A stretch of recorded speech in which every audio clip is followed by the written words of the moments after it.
निवेश की दुनिया में अगर कोई ऐसा तरीका है जिसने छोटे छोटे निवेशकों को भी बड़े बड़े सपनों को पूरा करने का अवसर दिया, तो वो है एसआईपी यानी सिस्टमैटिक इन्वेस्टमेंट फंड।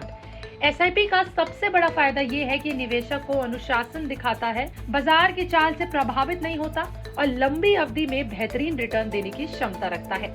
आज हम आपको बताने जा रहे हैं कुछ ऐसे म्यूचुअल फंड्स के बारे में जिन्होंने पिछले 5 सालों में एसआईपी निवेशकों को शानदार मुनाफा दिया है।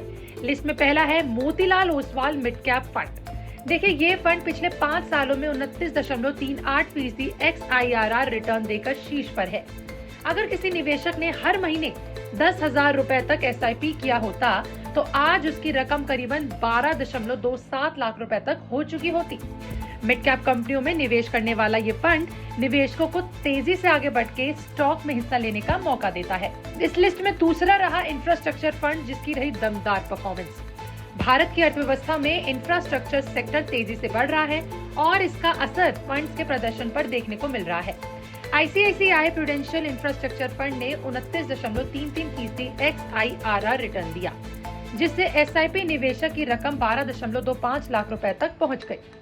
वहीं एचडीएफसी इंफ्रास्ट्रक्चर फंड ने 28.10% XIRR रिटर्न दिया और निवेशक की रकम करीबन 11.90 लाख रुपए तक पहुंच गई।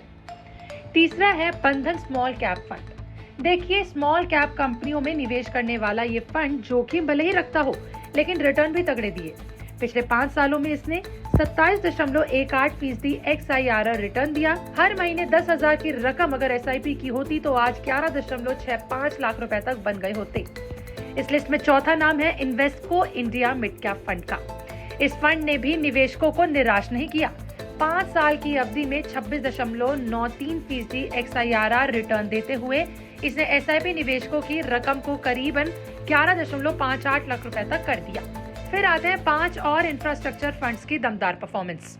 अगर आप सोच रहे हैं कि इंफ्रास्ट्रक्चर सेक्टर में पैसा लगाना सही है या नहीं, तो इन 5 फंड्स के आंकड़े बहुत कुछ कहते हैं। पहला है फ्रैंकलिन बिल्ड इंडिया फंड, जिसने 26.88% का XIRR रिटर्न दिया। दूसरा है एलआईसी इंफ्रास्ट्रक्चर फंड, जिसने 26.78% का XIRR रिटर्न दिया। तीसरा है Nippon India power and infra fund, जिसने 26.33% का XIRR रिटर्न दिया। फिर आता है DSP-TIGER, जिसने 26.33% का XIRR रिटर्न दिया। और पांचवा है कैनेडा रोबेको इंफ्रास्ट्रक्चर फंड, जिसने 26.29% का XIRR रिटर्न दिया। इन फंड्स में 10,000 रुपए की एसआईपी आज 11.42 लाख रुपए से लेकर 11.57 लाख रुपए के बीच पहुंच चुकी होती।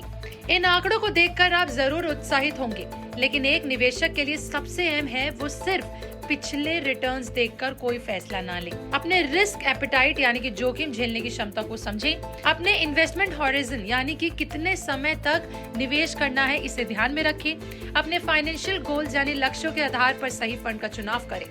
एसआईपी एक लंबे दौड़ का खेल है। अगर आप धैर्य रखते हैं और सही फंड्स चुनते हैं तो समय के साथ आपकी छोटी छोटी किस्तें भी करोड़ों में बदल सकती हैं। म्यूचुअल फंड में निवेश करते समय हमेशा याद रखें, म्यूचुअल फंड सही है, लेकिन सही चुनाव रखना सबसे जरूरी है। इसलिए अपने फाइनेंशियल एडवाइजर की सलाह लेना बिल्कुल ना भूलें। आपका इस पर क्या कहना है, कमेंट में लिख के जरूर बताएं।